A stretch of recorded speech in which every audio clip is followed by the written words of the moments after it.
ขณะนี้เวลา5 นาฬิกา รายการต่อไปเจิญญาติโยมตันสาธุชนคนดีทั้งหลายได้รับฟังรายการเสียงธรรมแสงอรุณช่วงที่1ดำเนินรายการโดยท่านพระครูชลทานพิทักษ์เจ้าอาวาสวัดแม่ห้องไคอำเภอดอยสะเก็ดจังหวัดเชียงใหม่เป็นประจำทุกวันศุกร์เวลา5:00สัญญาณท่านพร้อมแล้วนิมนต์ครับขอแตบใต้ไหวสาในปุญญาปารมีธรรมของพระเถรานุเถระเจ้าคณะพระสังฆาธิการจุตนจุองค์ที่มีสมณะเมตตารับฟังรายการนี้อยู่ยังวัดยังวาขอความผาสุกในธรรมจุงมีแก่บรรดาพี่น้องศรัทธาตายกตานิกาตั้งหลายจุผู้นายคนที่ได้รับฟังรายการนี้อยู่ยังบ้านยังจองวันนี้ก็ได้ลองระบบใหม่ในการส่งสัญญาณปกตินี่จะใจไมค์ในตั๋ววันนี้มาใจไมค์สายพอว่าการกระจายเสียงการรับฟังของท่านผู้ฟังทั้งหลายจะเป็นเชื่อได้ก็ในใต้รายการก็จะคือได้โทรกันเข้ามาว่าเป็นจะได้ก็ปะกันวันนี้วันศุกร์ที่23พฤษภาคมเดือน8เหนือแฮม12ค่ำมันผูกวันฮือก็วันจันทร์นี่ก็จะเดือนดับเดือน8ดับแล้วก็จะเดือน9ออกก็เบื้องต้นก็ต้องอู้กันเรื่องข่าวสารงานบุญคือท่านผู้ฟังทั้งหลายได้รับทราบก่อนว่าในวันอาทิตย์วันฮือเนี่ยก็วันนี้วันศุกร์วันอาทิตย์ที่25นี่จะได้นิมนต์พระสงฆ์พระนักจัดรายการรวมถึงพี่น้องที่เป็นนักจัดรายการในคืนที่ขาวจะมานั่งอู้นั่งจากันเกี่ยวกับงานประเพณีหล่อเตียนภาษาในปีนี้ซึ่งมีคิวที่จะมาหล่อที่วัดแม่ห้องไข่นี่งานจะมีงานหล่อนี่จะมีวันที่วันเสาร์ที่21เดือนมิถุนาคือเดือนหน้าหรือเวลาแถมวันนี้23หรือเวลาแถม27-28วันเอา7-8วันก่อนน้อมเอิญเชิญชวนท่านทั้งหลายเด้อแล้วก็ขอนิมนต์พระนักจัดรายการมาประชุมกันในวันทิศวันฮือนิมนต์มาฉันเพลแต่ใครจะมาฉันเพลขอได้แจ้งตี ท่านผู้อำนวยการสถานีวิทยุคลื่นสีข่าวก่อนจะได้เตรียมพัฒหารรอถวายบางทีบ่ฮู้จำนวนแล้วเตรียมก็กลัวว่ามันบ่พอถ้าว่ามันมาน้อย หมายความว่าผู้ที่เข้าร่วมประชุมมาฉันเพลน้อยลงไปก็จะเตรียมอาหารเหลือบางเตือเตรียมอาหารน้อยคนมาหลายก็จะวิทย์เพราะต้องบอกก่อนว่าวัดไก่กาดจะเอาอย่างตั้งไรอย่างใดอย่างหนึ่งนี่จะต้องใจเวลาปกวนดังนั้นก็ขอครูบาอาจารย์ได้แจ้งไปทางผู้อำนวยการสถานีวิทยุก่อนว่ามีไผ่พ่องที่จะมาเพื่อจะได้จัดเตรียมภัตตาหารถวายได้เพียงพอกับครูบาอาจารย์จำนวนครูบาอาจารย์นะครับก็วันนั้นได้เทศนาธรรมในเรื่องเตโจยาโมผูกทวนหนึ่งก็จบลงไปวันนี้เขาจะมาต่อกันโดยผูกทวน2ส่วนข่าวสารงานบุญอื่นก็จะเอาไว้ตั้งใต้ของการแสดงพระธรรมเทศนาเพื่อบ่ให้ได้เสียอรรถรสจากการฟังพระธรรมเทศนาก็จะได้เทศนาก่อนขอเชิญท่านทั้งหลายได้รับฟังพระธรรมเทศนา เป็นทำนองร้อยแก้วในเรื่องเตโจยาโมผูกท่อนสองตามลำดับสืบไปนะโมตัสสะภะคะวะโต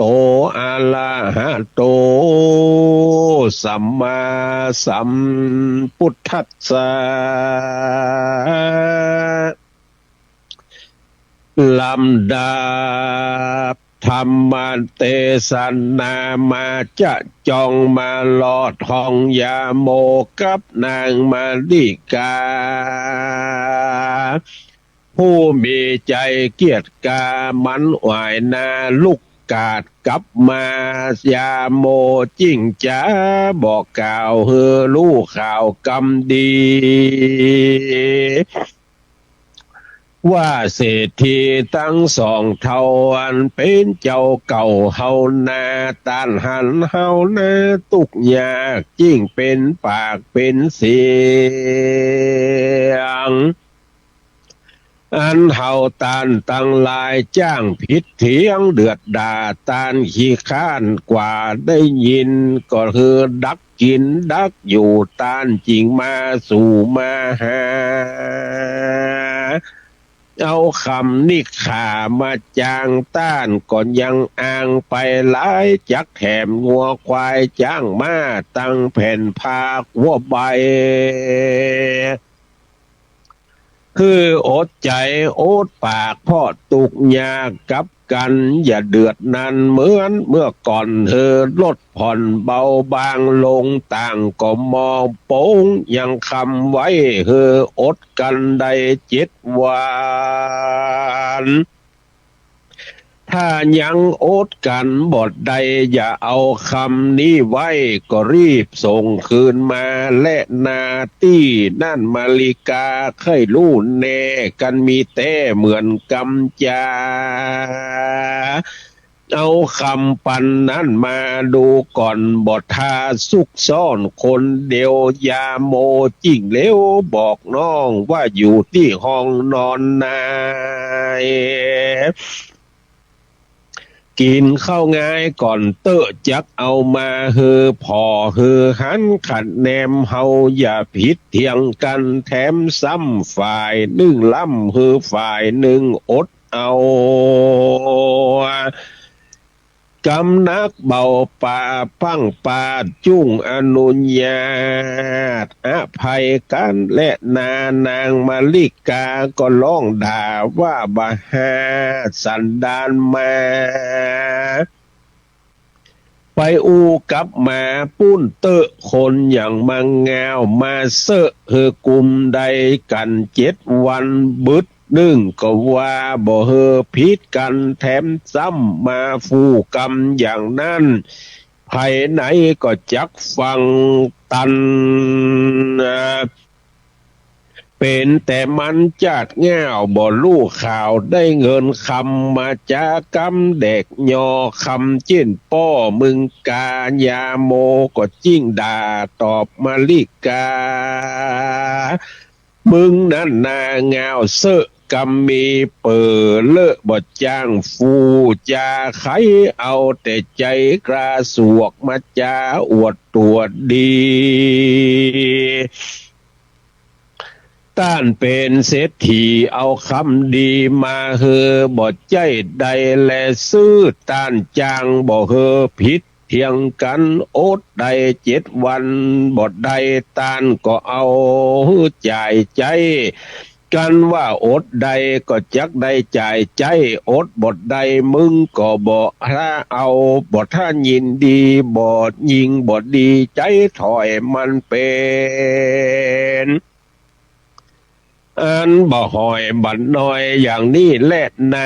างมาริกาผู้ใจบาปจากกำหยาบรุนแรงกูหัวแข็งใจกาบ่น้อมหน้าคนใดบ่ท่าไผ่มาจางเตื่อมงัวควายมาจ้างกูก็บ่เชื่อฟังมันข้านได้ยินเขาพิษกันก็เอามือตึดหูถึง2 ข้างบ่ถ้าเอาคำมาจางกูบ่ยินดีเป็น เปิ้นเป็นคนมั่งคนมีกูจาดมากินขี้กาปะใส่ขี้บ่เลิกกึดดมและนากันบ่เลียหนามันก็ดมเขาพิษเทียงกันตั้งแต่เจ้าจนเทิงควายเข้าง่ายบ่ได้กินบ่ได้หากเลือดจ๋าแจ้งเดือดไปมากันเลิกลากันแล้วต่างคนก็ต่างหนี้ไปแอวบ้านไตและบ้านเหนือก็มีหันและนายาโมก็เอาคำส่งคืนสองเท่าไขแต่เก้าตามมีเศรษฐีสองเท่าได้ฟังจุประการมันล้นล้านเดือดไม่จิ้งไปขอเข้าบ้านเหลือบ้านไตมากินใจเมาวินปั่นบามากึดแต่ในใจจักไปเอวหาเสียวบัดเดียวอยู่ต่างใดมันจักไปขอเขาต้านมากินดังกูนี่จาก็บ่ฮู้ใดแลนายามนั้นยาโมก็ลงเฮือนไปนานสล่ำไปถึงบ้านตานเศรษฐีหันวิถีต่างใหม่หันคุ้มใหญ่ห่อใจมันกึดใจหาเสียวเดี๋ยวนี้อยู่ต่างใดแล้วก็เดินไปต่างนานั่งอยู่ทาริมประตูเรียบเลงดูคุ้มใหญ่บดใจบานเตโจสั่งมาใหญ่โตดังอีก่อนนี้อยู่ตูบมุงคา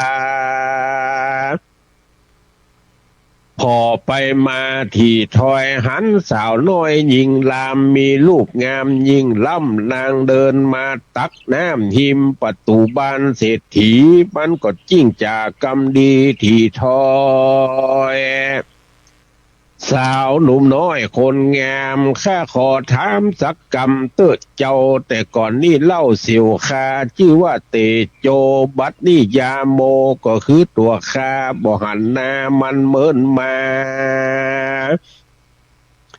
แต่ก่อนหน้านาอยู่นี่บัดเดี๋ยวนี้มันไปอยู่ที่ต่างใดนางก็พาสะไลตอบตานว่าตานลูกที่ใดมาดูกาสาเสื้อผ้าปุดหลังขาดนาหุยให้ลุยลายว่าเป็นสหายเตโจต้านเจ้าขอเจิญต้านจุ่งเข้าไปในเตโจเจ้าอยู่บนเฮือนปุ้นและนาส่วนว่ายาโมก็ขึ้นเฮือนใหม่ในใจนะขามพันยานคอยฟูดตานปากตานมอบแบบอยู่ยังจานเมื่อก่อนอันตุกผ่านเสมอกันทุกสิ่งบัดนี้เจ้ายิ่งเป็นดีเป็นเศรษฐีมั่งเต้ามีเขาของเงินคำนี้จ้าเตโจเศรษฐีเลวหลานหาลูกมาปันฟังฟ้าวกำแขนเสียวหน้าวไปนั่งที่เดียวกันก็มีห้าแหลดนาส่วนเตโจสหายก็บรรยายตั้งแต่เก้าที่สองเจ้ากระทำมาที่ป่าจันตาไปป่าไปจอดลาดดงไพรตามที่ไปตุกแห่งตามแอ่งน้ำวังบนกันเสียวอดทนเหมือนคาปลายหน้าก็จักดีมายาโมจำกำจ้าเสียวบอกปิกปอกสู่เฮือนแล้วก็บอกน้องแก้วมาลิกาตามที่เสียวบอกมาจริงบอกมาลิกาเฮอรู้จุคอก็มีห้าแหลนนาปุณณติวเส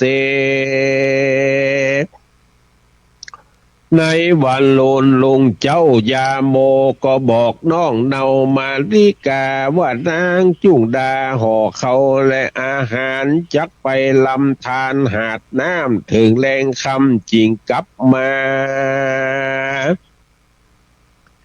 ไปก่อนกาก่อนไก่กันได้ปลาตัวใหญ่เราก็จักเอามาขายตามที่สหายบอกค่าเอาไปตั้งมีดพระจักเข้าป่าเดินดงพี่สะปายทงห่อเข้ามาลิกาเจ้าก้อยเดินไปอิดอ่อนในกดก้อยยอบย่างตีหันบุบุญดันดังจันตาจักไปหาป้าก่อปากกังถึงตีนดอยก้อยยอบย่างแล้วก้อยลงงมและนากันถึงเวลาลุงเจ้าห่อเข้าใส่ในโถงลงเหือนไปจะใจเข้าป่าไม้ดงตันกันที่ในเป็นป่านาป่านางล่าเดินจรข้ามโขคอนนอนตาวลัดดันป่าเถาวันเครือเขาวันจักนองน้ำก็จ่องสะเลสลามหัวทิมตำโขญาหนามจ่องพาเหียหายหุยหายโอยนอตายกูตายบ้าห้าผีปันวายมาปากูมาสั่งที่นี่กันกูหูอย่างนี้กูถึงบดโต้ยมาจักมาซ้อปูป่าบดใจกลางต้งนามันจับปามีป่าสั่งที่นี้ต่างนี้บดใจต่างคนกูอดทนถึงบดใดมาบุบุญคุมไม่เก้าผมเหี่ยหายหุยหายเถิงได้นักได้ลายกูก็บ่อวดบ่อ้างจักปุดไม้ขาดห้างเปื้อกะปาก่อปากกั้งกันต่างลงเป่งลึงกูตึงบอกว่าสั่งเหือกูปอปุปอปังน้ำก็มาจ่องตังหลังและจ่องตังกลเมื่อใดมันจักโป้นต่างผีห้าตายวายขอเสือมาคบหัวตายบ่าห้ายาโมผีบามึงสั่งบทตอบตา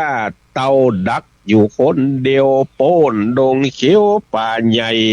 หันหมูไก่หลวงลายตั้งหัวควายจ้างมาแต่ตั้งอยู่ตังนาข้างหนต่างทำท่าทางล้อนหลอกจิ้งร้องบอกเมียมันมีสัตว์หลายพันม้วนมาสัตว์นี่หาของเฮากันว่าปันมันมัวเมามาอยู่ป่ามันสอดล่ากินไก่ไล่มันไปอยู่บ้านเสียเตอะเนอนางเนอ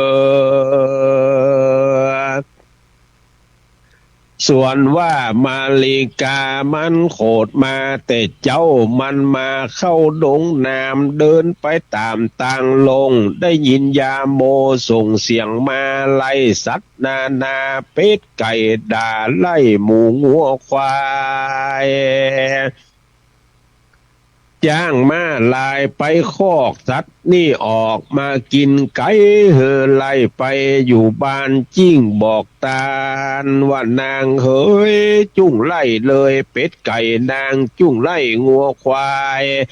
จ้างมามีหลายหลากสัตว์นี่หาของเฮาจุ้งไล่เขาเมื่อบานเตอะเนอนางเฮ้ยส่วนนางมาริกาได้ยินผัวจ้าดังอันความโขดนั้นบ่เบาบางนางมาริกานางก็เอินด่าบ่าห้าผีจังไรว่ากูตึงบ่ไปบ่ใจของพ่อแม่สัตว์ป่าแต่บ่หอนว่าจักเข้าไปอยู่บ้านเมืองคนบ่ใจ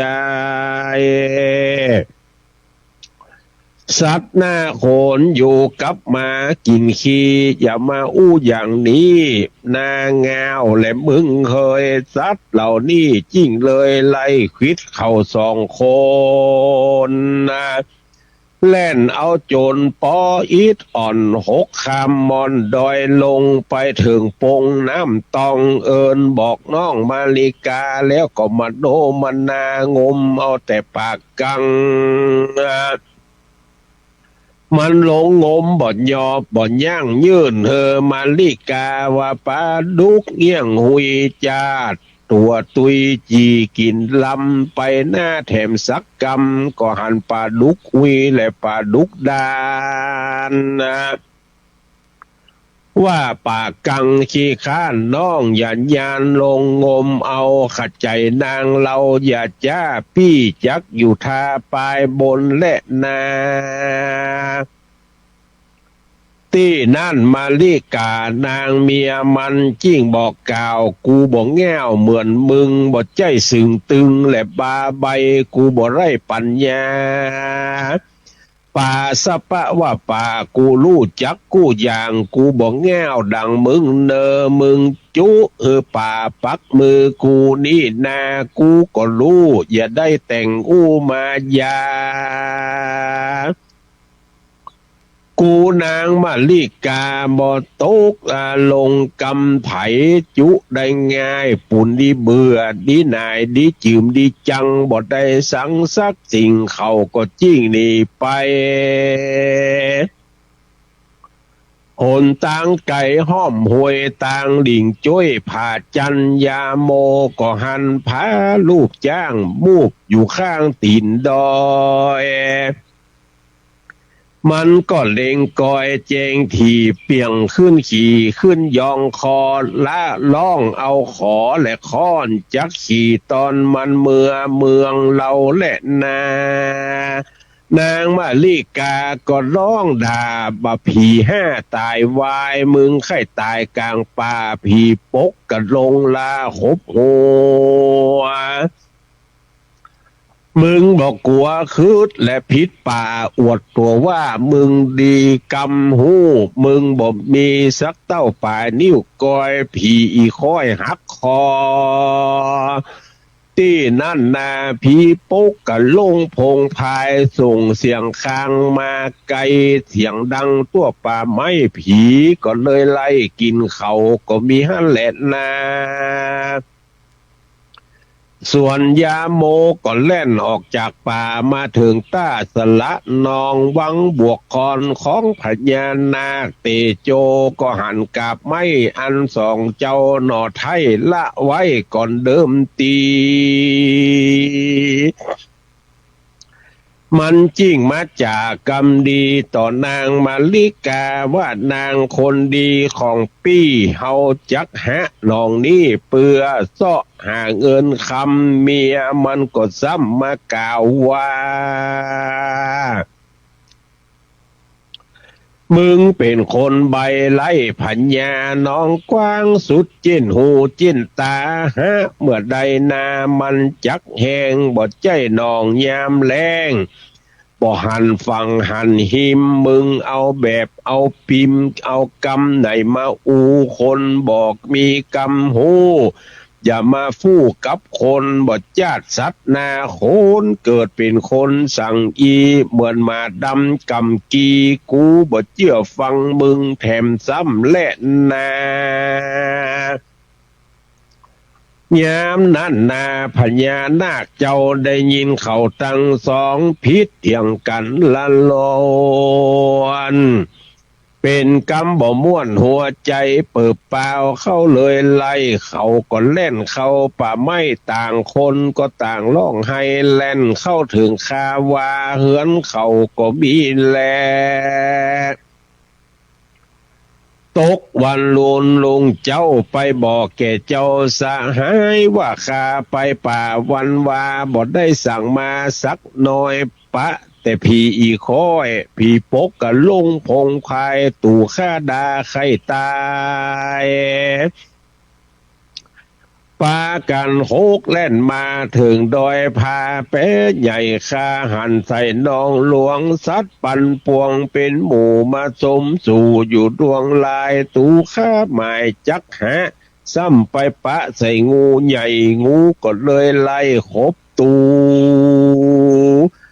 เหลวพอตัวใหญ่เต้าศาสตร์กะลาปันข้าสะดุงตกใจกลัวมันบ่ใจน้อยอิดหิวเหือใครไหลย้อยหนีมาบ้านมาเฮือนบ่ได้สังสักสิ่งและนาเสียวเฮยในกาลยามนั้นเตโจแย้มไข้หัวเดี๋ยวเข้าไปในเฮือนเอาเงินปันนึ่งคือยาโมปั่นเนื้อแก่เจ้าหัวโต10 มา50 บาทเอาไว้จ่ายกินจ่ายตานเตอะเนอสหายกันว่ายาโมฮับเอาเงินอันเตโจมาปัน50 บาทเอาไว้จ่ายใจมาแล้วลาเสี่ยวแก้วเตโจย่างเซโซมาถึงบ้านจิ้งบอกตันกับเมียมันว่าวันนี้ไปหาสหาย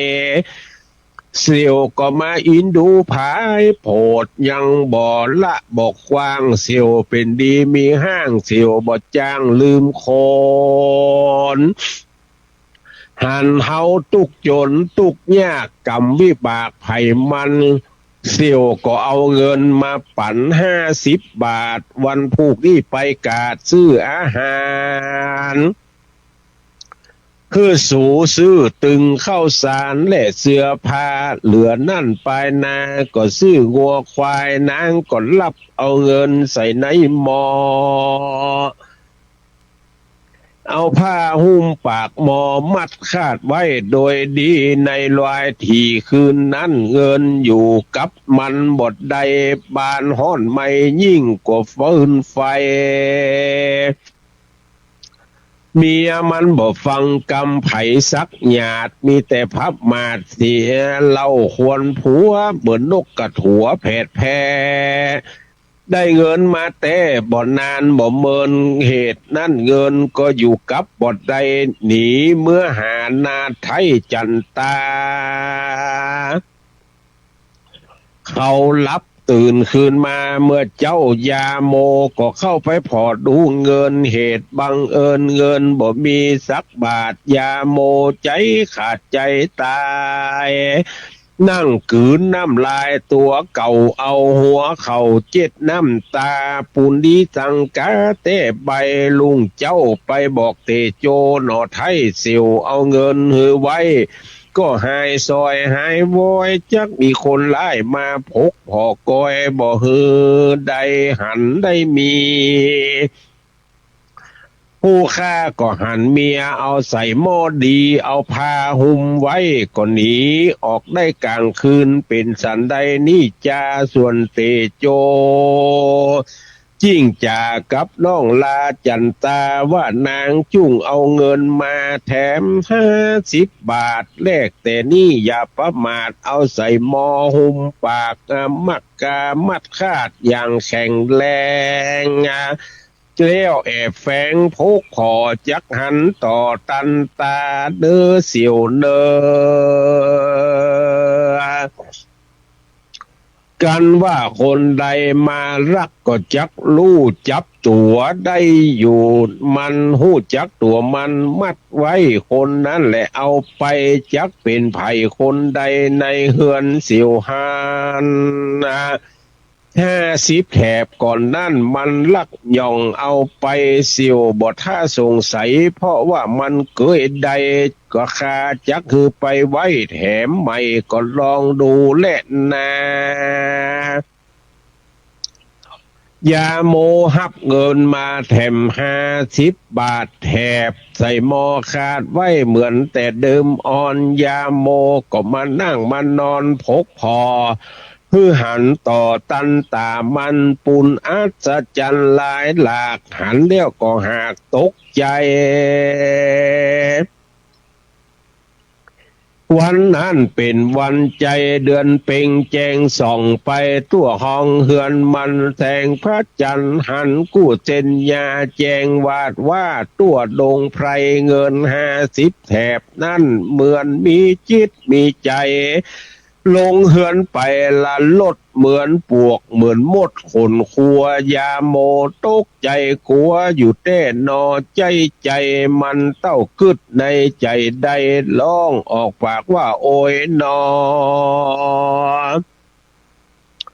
เป็นดังอีเตดนอมันก็ตวยไปต่อเต้าคุ้มเจ้าเศรษฐีมันใจ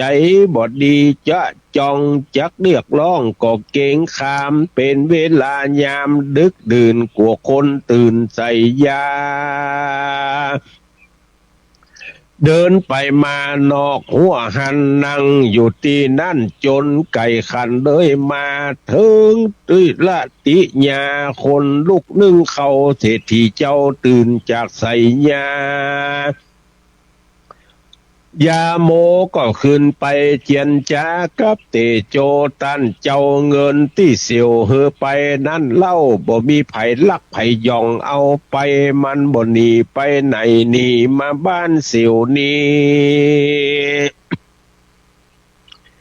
ข้าติดตามตัวมาที่นี่จนแจงลุงเลยมากันเสียวยังสังกาก็หือนับเงินเสียวดูเตอะก็จักลู่แจงหันเปิดเลอะดีลีและนายามนั้นเตโจก็ไปจัดดูนับเงินก็ยังมีเต้าเก่าเตโจจิ้งก่าวซึ่งยาโมว่าโอยน้อป้อเสียวบัดเดียวคาก็ลูกก็หันเงินนั่นก็มีเต้าเก่าอย่าบอกเล่าไผ่เนอเตโจจิ้งบอกสหายว่าวันผู้กินเข้าไงเจ้าเสี่ยวจุ้งเข้ามาหาจวนมาดิกาเพื่อปากันมาเจ้าขึ้นปูไปแลกเขากินยาโมได้ยินเสี่ยวบอกก็ปิกปอกถึงคาวาบอกมาลิกาน้องแก้วกินเข้าไงแล้วหาบุงไปจักขึ้นปูที่ในบ้านเศรษฐีเป็นเจ้ามาไว้แลกกินเขาแลของกินปี่จักปีนเปียงขึ้นนางอยู่ลุ่มตั้งปื้นก็จุ้งเก็บเอานางมาลิกาก็เล่งแต่งดาเปียดจ้ายาโมอยู่ท่าหนต่างไปเทิงกลางขวงบานเตโจบอกตันสหายขึ้นเอาลายเตอะเสียวกันสองมือเหนียวตีนอย่าจับจองตีนจับมืออย่าเกาะเหนียวขึ้นเอาเตอะเสียวอย่าฮือข้างสักใบยาโมกระตำตามกำเสียวสองมือเหนียวปล่อยตีนแควนมันก็แสนลำบากบดจ้างออกปากสันใดเอาสองมือไกวกวัดแกว่งเอาขาแข้งเกาะพันสองตีนยันขึ้นบดใดเกือบนั่งให้อยู่บนดินเตโจได้ยินจิ้งร้องบอกสหายฮือขึ้นถึงปลายเอาเนอเสียวเอามือเบื้องหนึ่งเหนียวเบื้องหนึ่งก็เก็บไปยาโมวาสุดวิสัยเตใบข้าขึ้นบอดใดและเสียวเฮยเตโจจิ้งไข่บอกเล่าคนเท่าบักเก่าเล่าปั่นฟังผัวเมียกันเหมือนตีนกับมือนี่แลช่วยกันแต่ก็เตียงว่าจักขึ้นเทิงปลายเพียบเหมือนขี่เหือฟ้าข้ามน้ำแม่กวางสุดเจนสายตาพอกันบ่ช่วยกันทอบ่ช่วยกันฟ้าบ่สมหมายถึงฝั่งนามันนั่งท่าอยู่ในเหือล้ำเหลือกันว่าเล็กล้ำเหลือกันเล็กน้อยจุ้งเฮอกอยบันเทาปู่ย่าตายายเฮาว่าไว้กันหากมาได้ยาโม เมียมันบอกฟังกำผัวเงินคำกองเปียงหัวก็ตึงเสียงผัวบอกฟังกำเมียเขาเต็มเนี่ยก็เสียงตังหมากเมี่ยงปูนปูยาก็หาบ่ได้ เพราะความอยากไล่เทิงตัวกันฟังกรรมเมียก็จ้างเสียปีเสียน้องฟังกรรมคนส่อคนฟ้องก็จ้างเสียเปื้อนบานมิตรสหายฟังกรรมเมียที่ดีฟังก็มีตังบทดีเมียห้ามไว้เมียห้ามอย่าผิดใจควรดีฟังไปก่อนก้อยลดหย่อนตัวเองเป็นนักเลงตังนกจนไก่มีใจไฟสูบฟินกินกัญชาดื่มสุราลักของตาลคิดอ่านการพระนันมีใจพันเป็นนักเลงเจ้าจู้ชอบเอวสูนอกใจเมียสิ่งเหล่านี้เมียห้ามก็ควรดีฟังกันไปไหนมาเมียสนสอฮือฟังก็ฮือใดมีความหม่นใจมองใจจุ่งฟังไปเทแต้ลู่แน่เป็นจริงคนใจยิงจังเสียลู่พ่องจ๋าอู้จ้างแป่งกำคนสาวกำหันทีคนข่าวดำหันทีบ่หันที่ในใจน้ำวังใสมาอย่างตึกน้ำเจียวลึกอย่างถึงทรายเมื่อจักลวกจักงาวก็ฮือหมอกปานกลางอย่าเชื่อใจต่างอย่าวางใจคนจักจนใจเราอย่าหูเบาใจง่ายเนอเสียวเนอเตโจก็บอกคนเฮือนของโตนขึ้นปูฮือแม่เสียวเมื่อบ้านเมื่อเฮือนแม่เสียวก็มาเยี่ยมเยือนหาคาบ่มีน้ำกล้าขายของฮือบ่ได้บ่เอากล้าตามใจว่าจักแลกซื้อแลกขายสุดแล้วแต่ใจแม่เสียววันนี้คาจักเอาพ่อเสียวไปโตยไปกินแขกแก้วเสร็จเมียนแล้วจักส่งพ่อเสียวเมื่อบ้านเมื่อเฮือนเนอส่วนนางมาลิกาหน้าด้านหาปูไปถึงบ้านยามแรงมันกึดกินแดงอยู่ค่าค้อยมันเตากึดน้อยใจตัวกูบ่มีผัวเหมือนตาลบ่จ้างคิดจ้างอ่านสังห่อเรือนปังยวะหยาดฝนตกสาดเปียหำเมียมืดฝนตำตั้งเหนือตั้งไตกึดยากใบจักนอนควายเป็นดีไข่ตายฮือโป้นวิบากสั่งมาตุกมันยากเหลือใจผืนผ้าลุ่งขัวใบปุดขาดปอบ่มีเสื่อสาดมาห้องนอนปอบ่มีมุ้งมีมอนมีผ้าห่มกูเดือดด่าจมตึงวันกูกับอยู่กับกันก็ยิ่งตุกอาณาเขตบ้านเขาก็จิ้งตานพาสะไล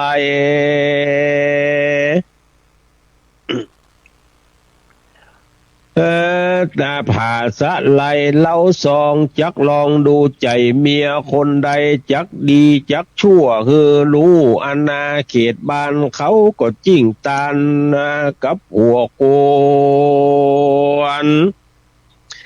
ว่าจักลองใจเฮอรู้จักโขดเครื่องด่าจมหรือว่าจักเธอเสียหายดูถูกใจผัวคินหรือว่าดูหมิ่นดูแควนจะเสพแกนแดกยอจักส่องจักลอเอาความเมียใจงามสัตย์ซื่อผู้มีชื่อว่าคนดีเมียไผ่มีกองวัดนาใจห่วงลักกลัวโทนแม่ยิงกลัวตั้งบาปอยู่ตามสุภาพแม่ยิงดีไผ่เป็นผัวผีเมียเพศไผ่เป็นผัวเตดเมียแสงก็ฮือลู่หันแจ้งในวันนี้แหละนายามนั้นยาโมก็ลงนอนกิ่งเกือกฝุ่นดินมุกมุ่นเต็มตัวเผาผมยังหัวก็มาหยาบยุงนอนฝุ่นคุ้งแต่งทำเมาเตโจเฟือเอาเมื่อถึงริมบานก็ล่องเรียกตานางมาลิกาขอแม่เสียวรีบมาเอาสหายเมาเหล้า ข้าเฟือมานี่เล่าขอเบ้เสียวมาเอาป้อเสียวกำลังเมาไผ่ข้าเอาก็เข้าเอาก็ตึงบทใดข้ากอดคอเสียวไว้กลัวมันล้มเต้าตั้งยืนนะ ซ้ำมาเป็นกลางค่ำกลางคืนเดือนบดใสส่องแจงกัวเสียวนอนแอ่งแม่งคาก็กอดเฟือมาและนานางมาลิกาได้ยินเตโจว่าอันใจหมิ่นสันโกทะโขดไปในข้าบบไปเอาเตื้อและนา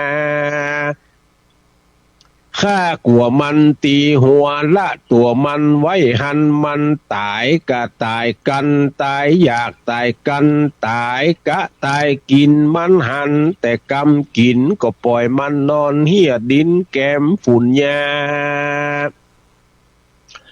ข้าจึงบ่ลอกหน้าไปเอาและนาปอเสียวเฮยเตโจก็ทะลิเฟือสหายไปนอกบ้านจักมาเฮือนเตโจยาโมก็อาบน้ำล้างขี้ฝุ่นดินทราย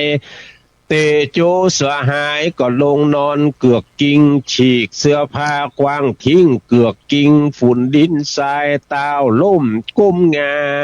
ย เงี่ยเหมือนดั่งเมาเหล้ายาโมก็เฟือเข้าประตูคุ้มใหญ่เตโจยาโมเฟือเสียวเข้าบ้านจิ้งก่าวตันซึ่งจันตาว่าวันนี้นาป้อเสียวเมาเหล้าไปกินแขกเลี้ยงเขาเสียวเมาเหล้าเต็มที่เปื้อนใจบอดีไข้วะไข้หากข้าก็จิ้งลากเฟือมานี่แหละนาส่วนจันตานาไทยนางก็รีบได้เร็วไวรับเอาเตโจไปบอจ้านางหนอลาเจียนจา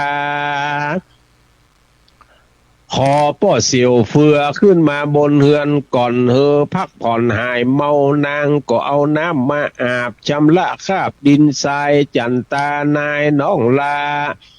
เปลี่ยนเสื้อผ้านุ่งขัวใบยอดสายใจก็มาบีบกั้นตัวการยาก็มีวันนั่นแหละนานิธิตังขีญาอันเตเต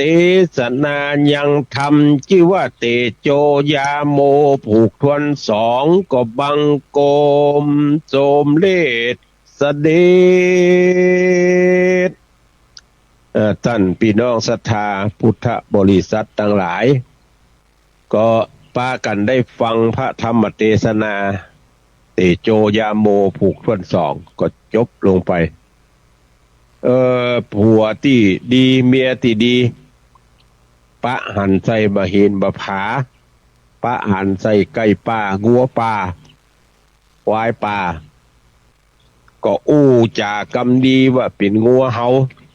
ปากันไล่เมื่อบ้านเมื่อจองพอมาถึงบ้านก็มีงัวมีควายอยู่ในคอกในเล้าปื้นห่อปื้นเหือนอดเอาตามบุญสมปานแต่ว่านางมาริกากับผัวมันไปเนี่ยอย่างเดียวกันเมียมันเป็นคนที่ปากบดี ผีไล่ห้ำมาจนถึงบ้านถึงจองแล้วก็มาทะลิปองป้าก็เนี่ยว่าเมาเหล้าเมายา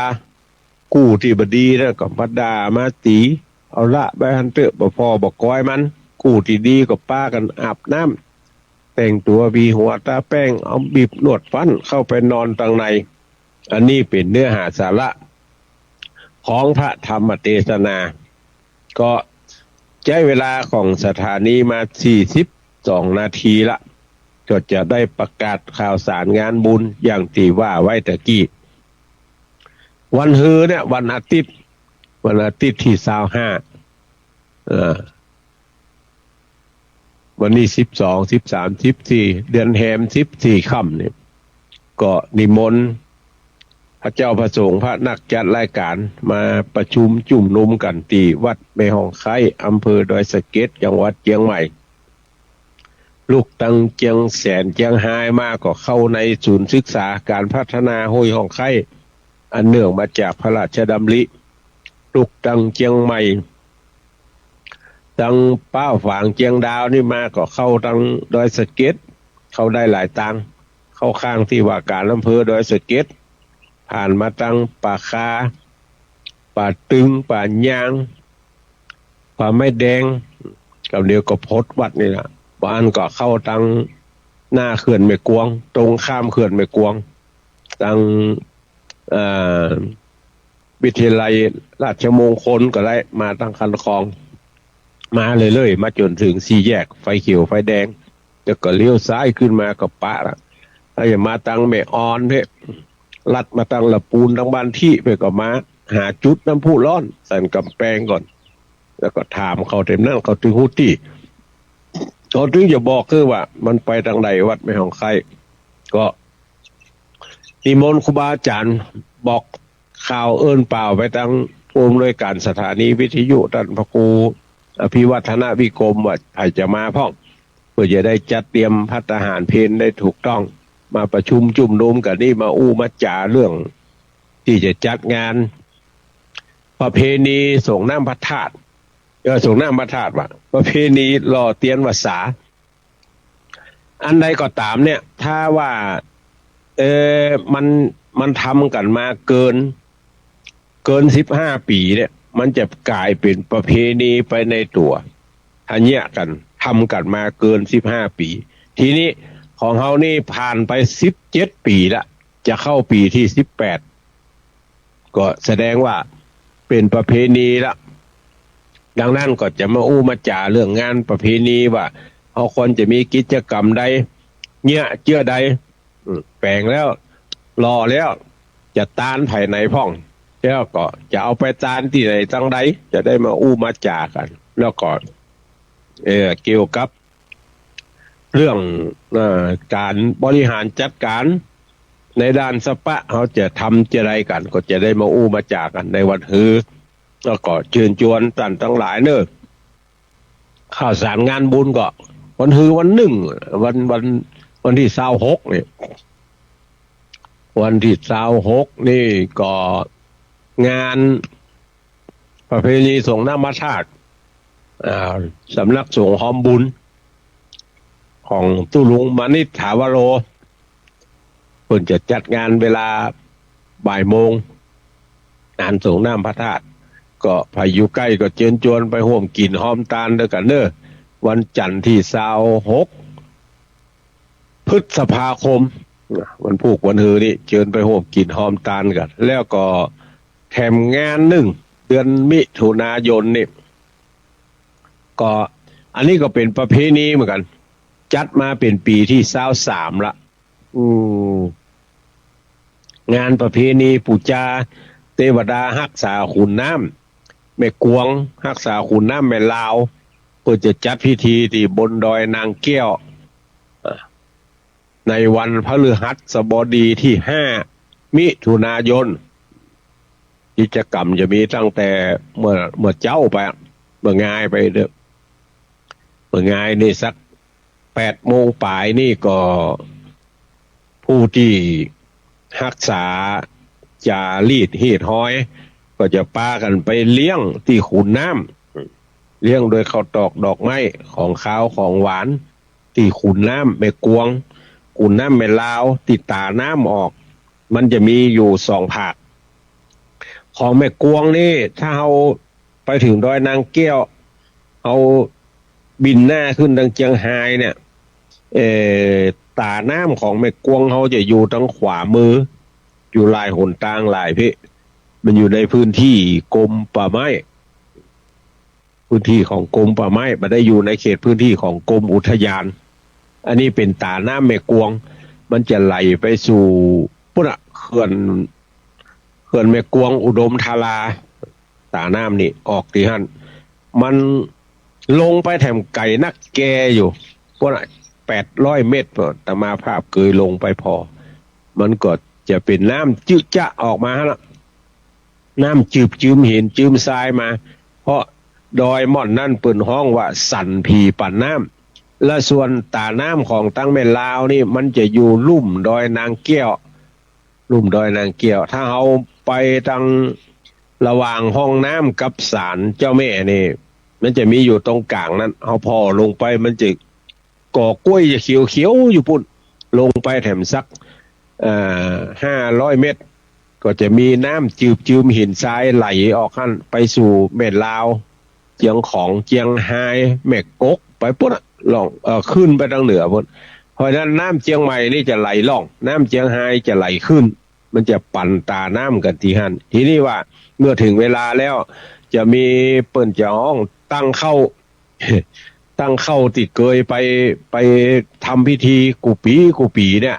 จนถึง23 ปีละเจียงใหม่ก็บ่เคยเปลี่ยนเจียงไฮ้ก็บ่เคยเปลี่ยนตั้งเข้าจะมีอยู่2 คนก็ลงไปเพิกไข่เพิกมันลงไปเลี้ยงอาหารหวานอาหารข้าวบอกกล่าวคือเทวบุตรเทวดาที่รักษาขุนน้ำขอน้ำฟ้าสายฝนตกต้องตามฤดูกาลเพื่อจะมีกรรมว่ากรรมอะไรอย่างอยู่ที่คนนั่นที่เป็นตั้งเข้าแล้วจะมีแหม2 คนตัวไป2 คนตัวไปนี่ถามว่าไปหยังไปพี่โอนตังไปช่วยตั้งเข้าแล้ว2 คนนี่จะจดจำกรรมเอาไว้กรรมที่เปิ้นว่านั่นแล้วก็เมื่อได้เวลาแล้วก็เลี้ยงละไว้หั่นสักบึดสักเมื่อก็บ่มีสัตว์มิ่งสิ่งของอะไรอย่างมาคุยหมูหมาก็ไปต้อยแต่ว่าบ่เคยคุยเครื่องบวงสรวงสักเตื้อเขาเหล่านั้นที่เป็นตั้งเข้าก็จะปากันขึ้นมาที่บนมณฑลพิธีแล้วพระมณาจารย์คนหนึ่งก็จะโอกาสวานอินวานพรหมเจิญเทวบุตรเทวดาเจิญดวงวิญญาณของเจ้าแม่ดวงวิญญาณของนายกวงมาฮับเอาเครื่องบวงสรวงในสัปพิธีที่หั่นเมื่อกล่าวบวงสรวงเสร็จเรียบร้อยแล้วก็จะปล่อยไว้เวลาหนึ่งแล้วก็จะเข้าสู่พิธีสงฆ์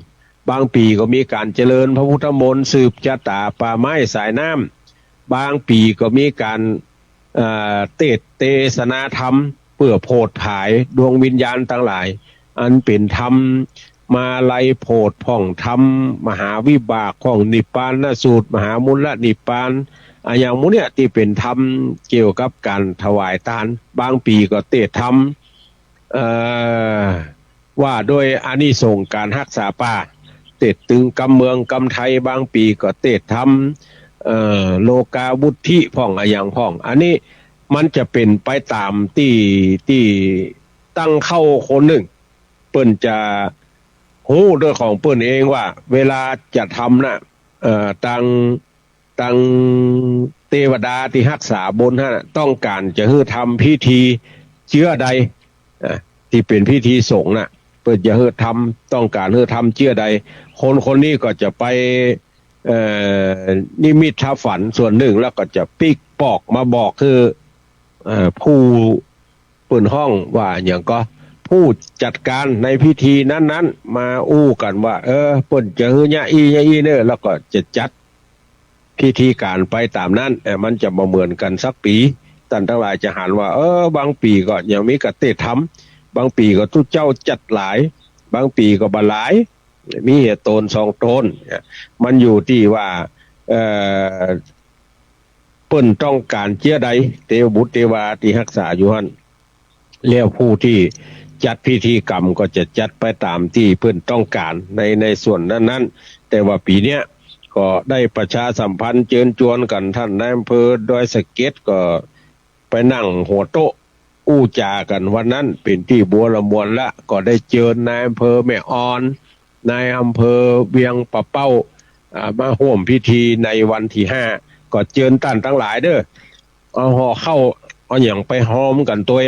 เปิ้นห้องว่าหอมฮักหอมห่อเข้ามีถึงเวลาแล้วเปิ้นจะแจกไผได้อันใดก็กินอันนั้นได้น้ำพริกก็กินน้ำพริกไปถ้าไผบัดเต็มใจเฮาจะห่อไปคนเดียวเฮาจะกินคนเดียวเฮาอย่าตี้ฮะอันนี้ก็ได้บ่มีปัญหาใดๆทั้งสิ้นเพราะนั้นก็เชิญชวนมวลบรรดาพี่น้องศรัทธาทั้งหลายเด้อไปร่วมกิจกรรมสืบชะตาป่าไม้และสายน้ำแม่กวงแม่ลาวในวันติดจันทร์การพุธวันพฤหัสบดีที่5 มิถุนายนไปโดยกันเนอร์ตีดอกม่อนดอยนางแก้วจะจัดพิธีที่ศาลข้างศาลเจ้าแม่ก็เชิญชวนเฮาท่านทั้งหลายไปร่วมพิธีกันห่อข้าวห่อน้ำไปกินกันทั้งบนพุ่นแล้วแห่งงานหนึ่ง ก็เป็นงานประเพณีที่ว่ามาตะเกีย18 ปีที่เฮาท่านทั้งหลายเกาะกลุ่มลุ่มลากันรอเตียน แล้วก็เอาตาลวันนั้น15 เล่มแล้วก็จะตาลในวันต่อไปแฮมมันเป็นมติที่ประชุมว่า ปีนี้จะไปไหนปีนี้จะไปตังใดไปวัดวาอารามจังใดพ่องอย่างปีที่แล้วได้ไปภาคอีสานหลายท่านก็ไปด้วยกันเกาะกลุ่มลุ่มลากันไป จะมีพิธีหล่อเตียนที่วัดแม่ห้องไข่ในวันเสาร์ที่21 มิถุนายนก็วันค่ำอย่างที่เคยจัดกันมานะห่อเข้าห่อป่ามาไผจะเอาโฮงทานมาก็ได้ไผจะเป็นเจ้าภาพโต๊ะภัตตาหารเพลก็ได้ตั้งไว้อยู่30 โต๊ะโต๊ะละ 1,000 บาทก็เชิญชวนเฮาท่านทั้งหลายเด้อเป็นเจ้าภาพด้วยกันโต๊ะละ 1,000 บาทแล้วก็ปัจจัยถวายพระสงฆ์พิธีที่นิมนต์มาฮับเตียนวสาในวันที่21นั่นแถมอยู่15 รูป15 วัดที่นิมนต์มาก็เปิดโอกาสให้ท่านทั้งหลายเป็นเจ้าภาพที่จะถวาย15 สำรับละ 1,500 บาทในส่วนของภัตตาหารเพลนับแต่ได้ได้จ่าได้เกินหรือท่านทั้งหลายไปแต่ว่านั่นก็มีผู้ที่ร่วมรับเป็นเจ้าภาพแล้ว อยู่ก็คือคุณยุพินปันเมาบ้านโป่งเทวีอำเภอเวียงปะเป้าจังหวัดเชียงรายคุณยุพินปันเมานี่ก็มีศักดิ์เป็นลูกผู้พี่ผู้น้องกับอาตมาภาพเนี่ยแล้วก็เป็นเจ้าภาพ1สำหรับ1 โต๊ะ 1,000 บาทอันนี้ได้โอนปัจจัยมาเรียบร้อยละแล้วก็ท่านที่สองก็คือคุณชนะชนเตจะแยงหรือบ้านเฮาดอยสะเก็ดได้ฮู้จักว่าพี่นันและอันนี้เป็นผู้จานหลายวัดหลายวาแล้วแต่เพิ่นจะห้องไปใจเดิมทีก็เป็นคนแม่ตะไคร้มาอยู่ที่ห้วยหม้อก็เลยมาเป็นผู้จานหลายวัดหลายวาเป็นศาลาด้วยอันนี้เพิ่นกับครอบครัวก็ฮับเป็นเจ้าภาพ1 โต๊ะ 1,000 บาทแล้วก็ตะวาวันซืนไปงานตุลุงดอยติม่อนจอมพ่อป้าสีดาคนงามเตียวเข้ามาหา ตุลุงอันป้าฮับ1 โต๊ะเด้อ 1,000 บาทแต่เดี๋ยวจะเอาสตางค์ไปฮื้อยามรูนตมาภาพก็ถามว่าป้าดาถามว่าชื่อแต้นามสกุลแต้อะหยังบ่เอาป้าสีดาคนงามอย่างเขาว่าเพราะก็เลยใส่ป้าสีดาคนงามเนี่ยฮับไป1 โต๊ะ 1,000 บาทก็อนุโมทนา แล้วก็คืนวันซืนมีโอกาสลงไปงานศพของพี่น้อยยงยุทธแสงฟูที่แม่ห้อยเงินก็อดีตพ่อหลวงเจริญตาถาวันกับครอบครัวมาแสดงความจำนงว่าจะขอรับเป็นเจ้าภาพไตรทานที่จะถวายหัววัด 1,500 บาทถ้าใกล้งานมันจะเอามาถวายก็ขออนุโมทนาขอบคุณเนอะ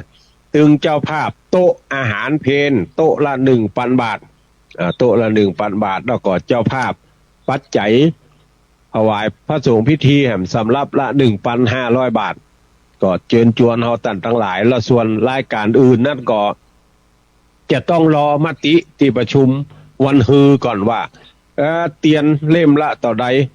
จะไปตานที่ไหนแล้วจะประชาสัมพันธ์อย่างไรชี้เพิงจะเนี่ยจะใดสิ่งทั้งหลายแล้วนั่นก็จะต้องรอมติ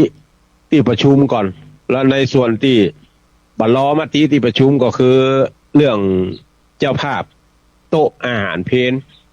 ตั้งไว้อยู่ที่30 โต๊ะโต๊ะละ 1,000 บาทแล้วก็ปัจจัยที่จะถวายหัววัดหัวว่าต่างๆนั้นได้ตั้งไว้ละ 1,500 บาทอันนี้บัรอมติที่ประชุมจะถือเอาตามเงื่อนเก้าที่ได้เคยประพฤติปฏิบัติกันมาส่วนการอื่นนั่นก็ต้องรอมติที่ประชุมว่าจะเยะจะใดแถมก็เชิญชวนเฮาท่านทั้งหลายเด้อร่วมกินหอมตาลด้วยกันวันที่5ที่ดอยนางแก้ววันที่21 มิถุนายนวันเสาร์จะรอเตียนกันที่วัดแม่ห้องไข่นี่แล้วก็แถมงานหนึ่งก็คือวันพุธที่25 มิถุนายนเหมือนกันที่วัดเนี่ย เพิ่นจะมีพิธีทำบุญประเพณีส่งน้ำพระธาตุเดือนเก้าดับกูปีจะส่งน้ำพระธาตุนี่ทีแรกเนี่ยว่าคิดใจว่าจะรอเตียนวันอาทิตย์ที่29หนที่แท้ๆนะรอวันที่29จะส่งน้ำธาตุวันที่25แล้วไปรอเตียนวันที่29พอดีว่าทางมหาเถรสมาคมเพิ่นจะมอบสัญญบัตรพัดยศที่วัดพระนอนขอนตาลในวันศุกร์ที่27แล้วก็เมื่อฮับวันศุกร์ที่27แล้วก็หลายวัดหลายวา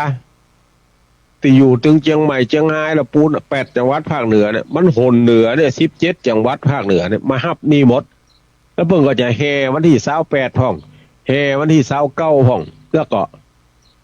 เฮาท่านทั้งหลายที่เป็นคนหนุ่มคนเฒ่าที่กึดจะมา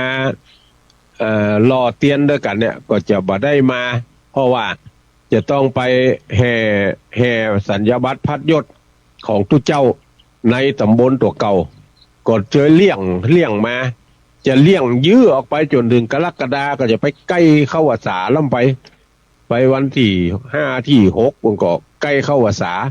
มันเป็นเรียกเป็นการศรัทธาว่าการใจใจการไปการมาแถมนั้นก็จะต้องหลีกเลี่ยงกันคนน้อยก็เลยย้ายวันหล่อเตียนมาเป็นวันเสาร์ที่21มิถุนายนดังนั้นก็เชิญชวนเฮาท่านทั้งหลายเด้อก็ประเด็นนี้ใช้เวลาของสถานีมาครบถ้วนขบวนการละ1ชั่วโมงเต็มๆวันนี้บ่เปิดโอกาสให้ไผได้โทรศัพท์ดังหน้าไมค์เตื้อกอกจะนำรายการนี้จากท่านทั้งหลายไปก่อนไผจะโทรก็โทรหลังไมค์อู้จากันได้เด้อจัตตาโลธรรมาวัฏันติอายุวันโนสุขังปะลัง